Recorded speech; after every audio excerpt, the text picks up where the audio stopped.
အပိုင်း3တောင်းရည်သည်လွယ်ကလေးမှတကုံမဂဇင်းကိုယူ၍ဖတ်စာပြုလေ၏တောင်းဖေကစာအုပ်တက်တာကိုဖွင့်နေရင်ကိုညိုထွန်းဟော်လီဒေးအတွင်းမှာအတန်းစာတွေဖတ်ပြသေးသလားမဖတ်ပြပါဘူးဗျာအောက်ဆိုက်တွေကြီးပဲဖတ်ပြလိုက်တယ်အဖေကတော့အတန်းစာဖတ်ဖို့ခဏခဏပြောပါရဲ့သူတို့ပြောတော့လဲကျွန်တော်ဖတ်နေတာပဲကြည့်ပါလားဆိုပြီးအတန်းစာမဟုတ်တဲ့ဝတ္ထုကြီးတွေတိုင်းရင်းပြည်စာအုပ်တွေကိုညွှန်ပြလိုက်တာပဲအင်္ဂလိပ်စာမတတ်တဲ့လူကြီးတွေဆိုတော့စာအုပ်ဖတ်နေတာမြင်ရင်ကျဉ်နေသွားတယ်ဟုပြောပြီးတကုံမဂဇင်းတွင်ပြုံးဖတ်နေသောတောင်းကြီးကိုကြည့်နေလေ၏ကျွန်တော်တို့ဘေဘီကတော့အင်္ဂလိပ်စာတက်ဖို့ညာမရဘူးအတန်းစာဆိုတန်းစာပဲဖတ်ရတယ်ကျွန်တော်ဒီပစ္စည်းတွေဖတ်တော့ဖတ်ရှင်ပါတယ်ဟဲ့ကြီးဘာတွေဖတ်နေသလဲယူဝတီစကုခံလားနီဒီမာလာကန်လားဟုညိုထုံးကတောင်းကြီးကိုလှမ်းမိလိုက်၏အဟိခနဲ့ရေးပြီးတောင်းကြီးသည်စာအုပ်ကိုခုံပေါ်ချပြီးပြလိုက်လေ၏ဘာတွေဖတ်နေတာလဲဝိထုအကိုကြီးရဲ့ဟုပြောပြီးလက်တစ်ဖက်ကိုခုံပေါ်တွင်ထောက်လျက်တစ်ဖက်ပြည့်မဂဇင်းကိုလှမ်းနေလေ၏အကြီးယူဝတီစကုတို့နီဒီမာလာတို့ခေါင်းကြီးတို့ထေရီဘာသာပြန်တို့မဖတ်ဘူးလားမဖတ်ဘူးကိုကြီးရဲ့ဝိထုတွေသာဖတ်တယ်ဝိထုကြိုက်သလားဝိထုပဲကြိုက်သိကြိုက်တယ်ဒီပြင်ဘာမှမဖတ်ချင်ဘူးအကိုကြီးလည်းဝိထုကြိုက်တာပဲဒါပေမဲ့ဝိထုကောင်းဖတ်ချင်ရင်ဗမာစာမှာရှာလို့မတွေ့ဘူးညီမလေးရဲ့ဒူစာမှာရှိတဲ့ဝိထုတွေဟာအနှုံအညံ့တွေကြီးပဲပြီးမိုးလင်းကြီးတယောက်ဝိထုဆရာနဲ့တူလိုက်ရှိရဲ့ဝိထုရေးတဲ့အပညာကိုနားလေတယ်တို့ပေမဲ့ဒီပညာကြီးကလည်းလူတွေအပျော်ဖက်ဖို့ကလွဲပြီးဘာမှမမြဲတဲ့ရွေချက်မရှိဘူးပြီးတော့ဖြစ်ကြတဲ့ဇန်အတော်ကြီးတယ်ထင်ပါရဲ့သူ့ genius ကိုကောင်းကောင်းမွန်မွန်ရိုးသေးသေးအသုံးမချဘူးဒီတော့အကောင်းဆုံးကဒီဘောဓဗမာဝိထုတွေကိုဖတ်နေမယ်အစားအင်္ဂလိပ်စာပေမှာရှိတဲ့တိုင်းပြည်မျိုးမျိုးကဝိထုတွေကိုဖတ်ပါလားကြီးဖက်ကျင်တာပဲဘယ်ဟာဖက်ရမှမသိပဲပြီးတော့ကြီးကဗမာစာလဲတော်ကျင်တာကိုအင်္ဂလိပ်ဝိထုဖက်လို့ဗမာစာတော်ပါမလားကိုကြီးရဲ့ဟုပြောပြီးတကုံမဂဇင်းကြီးကိုလှန်လောနေလေ၏ဗမာစာကောင်းကောင်းရေးတတ်ခြင်းလို့ဝိထုတွေဖတ်ရင်မင်းအရေးတောင်ပြတ်သွားပါလေအောင်မယ်သူတို့စာတွေကရေးပုံရေးနည်းလဲကျူးဆိုင်ကြတာမဟုတ်ဘူးထင်တယ်လို့ရမ်းပြီးရေးတာဒီတော့အကောင်းဆုံးကဗမာစာတော်တခင်ကိုတော်မရေးတဲ့ဒေါင်းဒီကားတို့မြောက်ဒီကားတို့ဆောင်းပါပေါင်းချုပ်တို့ဆရာဦးမောင်ကြီးရေးတဲ့တပင်ရွှေဒီ National Theory ဘာသာပြန်စာနကြနေဒီတို့ဖတ်တကုံမစင်းကယူဝတီစကူလည်းမမှန်ဖတ်တစ်ဖက်ကအင်္ဂလိပ်စာစာကောင်းပေကောင်းတွေဖတ်ဒါမှဗမာစာကောင်းလာမယ်ခု10ရာအောင်လုံးက distinction ရသေးသလားရတယ် mathematics ရဲ့ပထဝီရဲ့ remarks မှာပုံစံတိုင်းရတယ်ဟုပြောပြီးတကုံမဂဇင်းကိုပိတ်၍ချထားလိုက်၏ညိုထွန်းလဲတောင်းရီထိုင်နေသောထိုင်ငုံပေါ်တွင်ခြေတင်ပြီးအတော်ခက်တဲ့ကောင်းပါလေပဲအတွက်မှာအထူးအောင်နဲ့ဆိုရင်ညံမခေလာဘူးဟုတွေးမိလေ၏တောင်ဖေကပလက်လန်၍စာအုပ်ကြီးမျက်နှာပေါ်တင်ကအိပ်ပျော်နေလေ၏ကိုကြီးအိမ်မှာဘာယူရင်ကောင်းမလဲဆောင်းမွေးလွယ်လွယ်နဲ့အောင်မတဲ့ဘာသာရေးသာယူပြီးတော့ကြီးလေးဗမာစာလဲတော်ကျင်တယ်တိုင်းရည်ပြည်လဲနားလဲကျင်တယ်ဘာယူရကောင်းမလဲဟေးတိုင်းရည်ပြည်ဟုတ်လားညိုထွန်းကြီးမလုံးများသည်ပြူးသွားပြီးနှစ်ဖူးရည်များသည်ရှုံသွားလေ၏ဒီမလေးမင်းတိုင်းရည်ပြည်တည်ရင် University ကိုမလာနဲ့အိမ်မြန်ပြီးစာဖတ်တို့ IA မှာအစကတိုင်းရည်ပြည်အခြေခံဖြစ်တဲ့မြို့ရေးရွာရေး civil ဆိုတာကိုသင်ဝင်ပြုတယ်ခုတော့ကျောင်းကြီးများမှာဘလို့အမြင်တော်ထူးလဲမသိဘူးဒီဘာသာကိုမသင်ရတော့ဘူးတိတ်ဆိုးတာပဲကိုကြီးအေးဘောတိတ်ဆိုးတာပေါ့ University မှာဘာကိုယူတင်မထူးတော့ဘူးအင်္ဂလိပ်စာဆိုလဲတို့လောကကြီးနဲ့စန့်ကျင်တဲ့တို့လောကမှာဘာမှသုံးမရစေတဲ့တို့တွေကိုအတွေးနဲ့လွမ်းပြီးနေစေတဲ့တို့တွေကိုထိုက်ကြွမဖြစ်စေပဲထိုင်နိုင်မှန်ဖြစ်စေတဲ့ဟာတွေသင်နေရတာကွာရာဇဝင်ဆိုတော့လဲ British Imperialism ကိုတို့တွေထဲမှာမျိုးစေ့ကျဲတဲ့စာတွေကွာကြည်လေအင်္ဂလိပ်ရာဇဝင်မှာဆိုရင်တောင်လူလေယာလူသမားများကိုဓနရှင်များကမြေကိုလူယူပုံတောင်သူတွေမှာမြေယာမဲ့ဖြစ်ပြီးဆင်းရဲဒုက္ခရောက်ရပုံအင်္ဂလိပ်အစိုးရဟာဒီဆင်းရဲသားတွေကိုဓနရှင်ကြီးများမြေပိုင်ရှင်ကြီးများကကြီးစိုးနေတာလက်ဝဲကြီးအုပ်တာကိုအားပေးပုံအင်္ဂလန်ပြည်မှာဓနရှင်များချမ်းသာလာတဲ့ပြည်နဲ့ကိုလိုနီနယ်တွေရှာပုံနိုင်ငံသားများကိုတရားမဲ့သိမ်းပုံစီကြီးတွေဖြစ်အောင်ဓနရှင်ဝါဒကလှုံ့ဆော်ပေးပုံတွေကိုရေးတဲ့ကြသလိုမျိုးအကိုကြီးတို့ကျောင်းတွေမှာသင်မပေးဘူးnation တွေ imperialist တွေကိုထောက်ခံတဲ့ရာဇဝင်ကိုသာသင်ပေးတယ်ပြင်သစ်တပုံကြတော့လဲစင်းရဲသားတွေကမြေပိုင်ရှင်နဲ့မင်းဆွေမင်းမျိုးတွေကိုပုံကံပြီးတဲ့နောက်စင်းရဲသားတွေကိုဘူဂျာဝါစီဆိုတဲ့အလေတန်းလာလူတွေနောင်ဓနရှင်ဖြစ်မဲ့လူတွေကလည်း လိန်နဲ့လှည့်ပြားပြီးသူတို့အကျိုးကိုသာရှာသွားပုံတွေမပါတာကိုမှပဲသင်ရတယ်ပြီးတော့အိန္ဒိယပြည်မှာတို့မင်းလုံးလက်ထက်ကမြူတနီဆိုတဲ့သဘုံထားတာဟာတို့တင်ရတဲ့အတန်းစာရာဇဝင်တွေမှာကလားစစ်သားတွေကတနက်ကိုဝက်စီတော့ဖို့ဆိုတဲ့အမိန့်ကိုမကျေနပ်လို့တဲ့တကယ်ဆိုတော့သူတို့ရေးတယ်လို့မဟုတ်ဘူးဗြိတိရှအစိုးရတိုင်းသူပြည်သားတွေမြေတွေကိုသိမ်းလို့သဘုံထားကုန်တာပဲအဲ့လို imperialist အကျိုးဆောင်ရာဇဝင်တွေတို့ဘမှာစာပေတွေမှာလဲကိုယ်ပိုင်ဉာဏ်သုံးမှုအကွက်မရှိတဝဲကြော်ကြော်ကရီးစားစားတွေခြေကမ်းကြိုက်ခန့်ကြပြတွေဖះကိုရီးစားစားပြောခိုင်းတဲ့ဟာတွေသာပေါ်နေတာပဲတို့ဘမှာစာပေမှာ philosophy ဆိုတဲ့ထို့သို့ပြောနေခြင်းအနည်းရှိကလာတစုကတချင်းအော်ဆိုကြသဖြင့်တော့ဒီကောင်လေးဆူရမီနော် philosophy လည်းမရှိသလောက်ပဲလောကအမြင်ပညာလို့ခေါ်ရမှာပေါ့ညီမလေးရဲ့လောကအမြင်ပညာနဲ့ရင်လောကမှာနေလို့ဘယ်ကောင်းတော့မလဲဒီတော့စာမွေးမြမြနဲ့လွယ်လွယ်အောင်ပါကူသာ၍ခုအကြီးတော်တဲ့ match နဲ့ပထဝီကိုယူဒီပြင်လွယ်မဲ့ထင်တာတစ်ခုခုယူဗမာစာကလွယ်ပါတယ်ဟုပြောပြီးရထားပြင်မဲ့တို့ကြည့်လိုက်၏ဝိုင်းဆက်တော်လာမင်းသည်ရထားနှင့်တူတူပြေးလိုက်လာ၏အရွယ်ကိုင်းများကိုခွဲချကြမမြင်ရသောတစ်ပင်ကြီးငယ်တို့ကရထားနှင့်ဖီလာပြေးလွှာနေကြ၏ညိုထွန်းသည်ကွင်းမြင်ကြီးမှတိုက်ခတ်လာသောတန်ရှင်းသည့်လေပြေကိုရှူရှားရင်ကောင်းကင်ပြင်တွင်ကြည်နူးနေလေ၏တောင်ရီသည်တကုံမစင်းကိုပေါင်ပေါ်တင်းပြီးညိုထွန်းကြည့်နေသောဘက်ကိုလှည့်ကြည့်လိုက်လေ၏ငွေကြီးလွားကိုခြုံလွှမ်းအပ်သောပတ်ဝန်းကျင်တစ်ခုလုံးသည်ခမုံမုံစေးကျထားသောရှုမြော်ခင်းအယုတ်ကားနှင့်တူနေလေ၏ကိုင်ဖက်ဖက်ဝိတုဘက်ချင်းလဲအဲ့ဒါပဲဖတ်အောင်ရန်ကုန်ရောက်တော့အကိုကြီးကောင်းတဲ့ဝိတုတွေပေးမှာပေါ့ညီမတော့ယူဝတီစက်ခုကိုဖက်ကြည့်အောင်မဲဟုပြောပြီးစာအုပ်ကိုဖွင့်ဖတ်နေလေ၏ညိုထွန်းက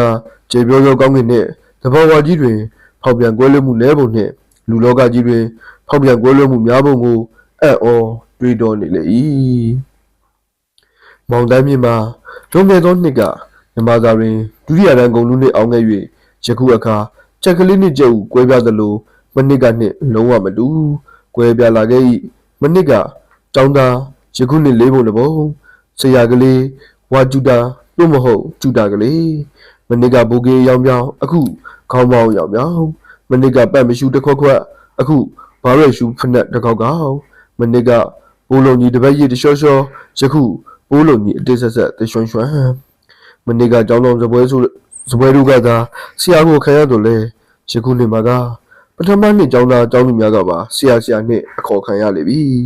သူသည်မြန်မာစပက်ကျူတာတာဖြစ်သည်မဟုတ်ကျောင်းတော်ဟော့စတယ်ဘက်မှာလဲဝါရင်ဖြစ်နေပြန်သည်ဖြစ်20တန်းအခန်းနှင့်15ချက်တန်းထမင်းကိုအလကားနေရစားရလေ၏လေးပုံတစ်ပုံမြန်မာစာပြဆရာနှင့်လေးပုံ8ပုံဟော့စတယ်ဆရာပေါင်း၍ထက်ဝက်ဆရာဖြစ်၍ကြံထက်ဝက်အတွက်မူ MA ကျောင်းသားဖြစ်ပြန်လေ၏မောင်တန်းမြင့်ကမြန်မာစာပေ၏ကြပြအနည်းရများကိုအရသာကောင်းစွာခံစားလေရှိ၏ကြပြကောင်းများကိုတလုံးစီဖက်၍စကားလှပုံကိုမျက်နှိုး၏အားလုံးအတိတ်ပဲကြုံကောက်ပြီး၍အခြေအကြောင်းကိုတိမ်မွေးစွာဆောင်သောထိုအတိတ်ပဲကိုမျက်နှိုး၏အတိတ်ပဲကောက်ပြီးစူစမ်း၍သူ့အတန်နှင့်ကြပြ၏နေရီကိုတိုက်ကြည့်ကနှစ်သက်၏ဒီဆိုကားများဖြင့်မယောင်ရဲသည်၍လက်မှစောင်းကောက်ကြီးတီး၍လိုက်သေး၏မကြာခဏလဲအဖော်3-4ယောက်အားစောင်းကောက်ကြီးအတန်ညှိပြရသေး၏တောင်နှင့်တီးပြပြီးဟော်ရာကပြီးတော့ပြန်ခေါ်သဗျာဟုရှင်းပြ၏တောင်နှင့်တီးပြီးဟော်ရာကပလဲတောင်နဲ့ထက်တီးပြီးဟော်ရာက6ပေါက်ကိုပြဟုစောင်းစရာဘဝဖြစ်မိမိရဲ့အခန်းသို့လာသမျှသောမိတ်ဆွေတို့အားကောင်းစွာပြရသေး၏များသောမိတ်ဆွေတို့ကကဲကိုတန်းမြင့်ရာအတန်တွေညှိပြတာနားမလဲပါဘူးတချင်းကြီးတစ်ပုတ်လောက်ဆိုပြီးတီးပြနားထောင်ရအောင်ဟုတောင်းပန်သည်ဖြင့်ကဲကျိုးဆိုရမလားဘွဲ့လားတချင်းကလားပက်ပြိုးလားယူရီးယားလားတလိုင်းတန်လားဘောလေလားကြိုက်တာပြောကြကျွန်တော်ကဒီလိုဗမာတွေရဲ့ရင်ကျေးမှုပညာတွေကိုလက်စွမ်းလိုက်ပြရင်ကောင်မလေးတွေလူလေကောင်ဆရာခေါ်ခံရတဲ့အခြေအနေသေးတယ်ကဲပြောကြလေဟုကြည်ရင်နဲ့ကြီးတီးပြလေးရှိယနေ့ကသူ့အခန်းသို့မြည်သူမြမလာကြလာနေကြအောင်ချစ်မောင်ကျော်ထွန်းသိမ်းမောင်တို့ကဘယ်သွားနေသည်မသိမောင်တန်းမြင့်မှာမตาလဲတရသည့်ဖူးလာမင်းကြီးကိုမကြီးတာကြည်ချင်းဖြင့်ကြည်နေလေ၏ရွှေလာမှာယုံဖို့လို့စံဖုတ်သည့်အဖိုးဆိုသောတချင်းဟောက်တစ်ခုကိုအမြဲဆွဲထား၏လာလဲတွင်အရေးတစ်ခုကိုယုံရုပ်ဖြင့်အသွင်ဆက်၍ကြည်နေလေ၏နောက်အရှိဘက်စီသို့ကြည်လိုက်ပြန်၏ နှစ်က BA စာမေးပွဲပြီးခွဲခြံထားခဲ့သောတစ်တိုပင်များကိုတွေ့ရ၏မနှစ်ကတစ်တိုပင်ကြီးများကိုရဟောင်းနှင့်ကျွေးနေစဉ်ခွဲခဲ့ရ၏ယခုရတုဝေကမှပြန်တွေ့ရသဖြင့်ဒါမှတို့တစ်တိုပင်ကွာဟုအောက်မေ့မိလေ၏မနှစ်ကညှို့ချောင်းပွဲပြီးသောမျက်နှာဖြင့်နှုတ်ဆက်လိုက်သောမြတ်ခင်သည်ယခုအခါစိမ့်လန်းဆိုပြီးသွားကြိုနေလေသည်သူဒီလာကိုမော်ကြည့်ပြန်လေ၏ထိုခိုက်မီးလောက်မှဒူးမနဲ့သောတိမ်တိုက်တစ်ခုသည်လာမင်းစီသို့ပြေးလာ၏အိုးခတ်တော့တာပဲလာမင်းရဲ့လာခြင်းကိုဖျက်တော့မယ်ဟာလားဟုညိုညင်မိ၏ကံအားလျော်သွားတိမ်တိုက်ကလေးကခဝေးဝေးရှောင်ခွင်း၍ရွတ်တိုက်သွားလေ၏ထိုတွင်မှများစွာကြည်လင်သွားပြီးပေါင်တန်းမင်းသည်ဆက်လဲမရှင်ကြမျက်ရည်ထွေထွေစင်ငွေနှင်းဤတို့တွင်တုံကဝစ်တင်မဲမြင့်လှဲ့တော့လက်ဆိုရောက်မိမှိုက်မိသည်ရိပ်ပေကမျောလို့တော်ယုံပေမှန်ပြူပါဖိုးရွှေလာယုံမင်းပြလက်မှာစားချက်တယ်မုံမှန်နဲ့တင်းတင်းနှင်းထုံတဲ့ပုံမှာလဲခင်ကြုံရဲနဲ့မကြံနိုင်ရင်ရန်ခွေကနွမ်းပါလို့လေမကြံပါနိုင်ရင်ရန်ခွေကနမ်းပါလို့လေစတော့အလွမ်းပတ်ပြိုးကလေးကိုယောက်ျားဖြစ်နေပင်မစီလျော်အောင်နှွဲ့ကငင်ကဆို၍တကားပြတင်းပေါင်းကိုမှီရင်ခွင်တွေစောင်းကုန်ကြီးကိုရုပ်သေးစင်မင်းသားကလေးပစူးစာဆွဲသလိုဟန်အရာနှင့်တို့၍တီးလေ၏စောင်းတန်ကလေးမှလည်းအေးကလေးပြန့်လွင်လျက်ရှိပေ၏သူ၏စိတ်တွင်းသို့လာမင်းမြက်ခင်တချင်းစောင်းတန်တို့သည်သာဝင်လျက်ရှိ၍အခြားအရာတွေကိုမေ့လျက်ရှိ၏ထို့သောမင်းနေတဲ့မှာပင်သူသည်ဤနှိမ့်ကြသောကဘာကြီးမှအမြင့်သို့တက်နေသည်ဟုအောက်မေ့ခံစားမိလေ၏ကဘာလောကကြီးတွင်ဖြစ်ချင်တာဖြစ်ပါသည်ကဘာကိစ္စအသေးမွားတို့ကငါအားမထိခိုက်ငါကတာယာသောဂီတတွင်သာချုံမင်းသောနေရဟုသောအတိတ်ဘယ်ကိုပင်စောင်းတလောဟုတွေးရတော့၏တထုံသောအောက်ဆုံးထက်အခန်းတစ်ခန်းတွင်စတနာရီထိုးပြီး၍ဓမီတွေပိတ်ထားပြီးဖြစ်တော့လဲဖျောင်းနိုင်မိကလင်းလျက်ရှိလေသည်ဝါလဲလဲဖျောင်းနိုင်မိမှာတကားချက်ကမှန်ပေါ်တွင်အရိပ်ပေါ်နေလေ၏ထုံအေးသည်သူ့အခန်းတွင်မှထွက်လာပြီးအခန်းကိုအတန်မကြားရအောင်တော့ခတ်ပိတ်ပြီးအထက်ပါအခန်းကလေးကိုဖက်နှက်တံမမီသေးပဲလာခဲ့လေသည်အခန်းတကားကိုအတာကလေးခောက်၏ yes who was there ဟုမေးတယ်ပေါ်လာပြီးအတွင်းလူကတကားဖွင့်ပေးလေ၏ဟာကိုထွန်းရေးကို come on အပေါ်ဆုံးမှဖေခင်သည်လည်းသူ့အခန်းမှကျူတာမကြအောင်ထွက်လာခဲ့ပြီးအောက်ဆုံးထပ်သို့ဆင်း၍အထက်ပါအခန်းသို့သွားပြန်လေ၏သူကအခန်းတွင်သို့အပြင်မှနေ၍ကြည့်၏ချွေငနေအတန်ကြားသဖြင့်နဘူးရည်တွန်းအောင်ပြုံးပြီးပြန်တော်မီငှက်အတောင်ကိုမသလိုလက်ကိုကြွထားလေ၏နောက်တကားကိုတောက်ခနဲခက်ဆက်ခောက်လိုက်လေ၏အတွင်းကလူများကသူတို့ဝိုင်းဖွဲ့ကထိုင်နေကြသောဖျားပေါ်သို့ကော်တော်တစ်ခုကိုအုပ်ပြီးထားလေ၏ဟေ့အောင်ဖွက်ထားဟုအမိန်ပေးသောလေတံကိုကြားရလေ၏ဖေခင်သည်ထက်ခောက်ပြန်၏အတွင်းကအခန်းရှင်အေးကိုကတကားဖွင့်ပေးလိုက်မှဝါကနေဖေခင်ကဖြဲချောက်လိုက်လေ၏ဟေ့ခွေးသားငါတို့မှဆရာလာပြီးမှတ်လို့ထိတ်လိုက်ရတာဝင်းတကားပိတ်မယ်မင်းတို့ကကိစ္စမရှိဘူးလူတွေနိုးဖို့မဲဟုဖိတ်ခေါ်ပြီးဖေခင်ကိုအခန်းလောက်လိုက်ပြန်လေ၏ဖုံထားသောကော်စောကြီးကိုဖေခင်ကမလိုက်ရာငါးချက်စီဝယ်ထားသောဖဲလေးပုံငွေသား20ငွေစက်ကူ10တန်3ချက်ကိုတွေ့ရလေ၏ထိုချိန်မှာအင်္ဂါရောက်ခါစားဖြစ်၍လူတိုင်းငွေရွှင်ကြသည်ဝိုင်းတော်ကလေးကောင်းလေ၏အောက်တွင်ငွေမြင့်မှတပွဲလေးထိုးရသောငွေဖြစ်၏ဟေးမေပိုင်ကောင်းလားငွေနဲ့မလာခဲ့နဲ့မောင်ပုတ်မယ်ကြရင်တော့ကန်ထုတ်မယ်ဟုသိမ့်ဖေကဖဲချက်ကိုပုတ်ကြည့်ရင်ပြောလေ၏မင်္ဂလာပါဗန်လူနာတီစီစိန်တန်နိစိန်တော်တဲ့အမင်္ဂလာစကားတွေမပြောပါနဲ့ကွာငါစီမှာလက်ပဲကျိုးရဲ့စိန်လက်စုရဲ့ရှိပါသေးတယ်ကွာထောင်ခဲစီမရောက်ခင်တွင်းလိသူစီရောက်ဖို့ပေါ့ကွာကဲလေတွေသိမ့်ပြမနေနဲ့နားရင်ဒီပဲဝင်တို့ဘူးကြီးဆွဲနေတာနားရင်မှာအကောင်းဆုံးပဲ ice tea ပဲဟေးဟုခင်စောကလက်ဆွဲအတင်းထိုင်လေ၏အိမ်နဲ့ချဲ၍9ယောက်ကစားကြလေ၏ဖေခင်ကရွှင်ကလေးကစား၏ဆဆချင်းဟောတာခွန်ကိုးလေးတွေ့လာဘူးကြီးဒီနှစ်ချက်ကပါလေဟောတာကလားတကောင်ကြည့်ဒါကတကောင်ပြောရင်ပါသောကလားတကောင်ကိုနှစ်ခါထပ်ပြလေ၏တိုးလေးဟေ့ထွန်းရင်မှာ9စုံ9နှစ်စုံ2နှစ်3မိတဲ့အောက်ကပြ၍အထက်ကချွန်းကြီးရှိတော့ကြောင့်လောင်ဝများစွာရရှိခဲ့ပြီးကဲတိုးတယ်ကွာဟုနှစ်ချက်တိုးလိုက်လေ၏